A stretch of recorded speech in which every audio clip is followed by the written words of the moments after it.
अस्सलाम वालेकुम, आप देख रहे हैं PA न्यूज HD और मैं हूं आपके होस्ट सादिया बतूल। शामिल करते हैं आज की अहम खबरें। गजा दहशतगर्द इसराइली फोर्सेस की जानिब से फलस्तीनियों की नस्ल कशी का सिलसिला जारी है। सहयूनी फौज ने गजा भर में ड्रोन, हेलीकॉप्टर, टैंकों से बराह रास्त हमले किए। इसराइली फौज ने 24 घंटे में 120 फलस्तीनी शहीद, 474 जख्मी कर दिए। अरब मीडिया के मुताबिक सहयूनी फौज ने इमदाद के मुतलाशी फलस्तीनियों पर हमले किए। एक रोज में 57 शहीद, 363 जख्मी हो गए हैं।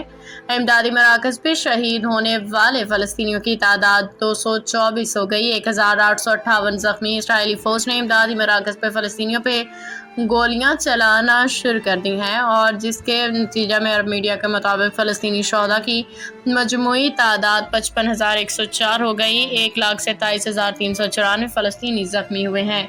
फलस्तीनी वजारत सेहत के मुताबिक गजा का निज़ाम सेहत तबाही के दहाने पे पहुंच गया। शुमाली गजा में तमाम अस्पताल बंद हैं। सूरत हाल तबाहकुन है। इसराइली सरहदी बंदिश की वजह से अस्पताल में तिबी सामान नहीं, जिंदगी बचाने वाली अद्वियात और सामान की शदीद किल्लत है। फलस्तीनी वजारत सेहत ने आलमी बरादरी से फौरी मुदाखलत के लिए अपील की है।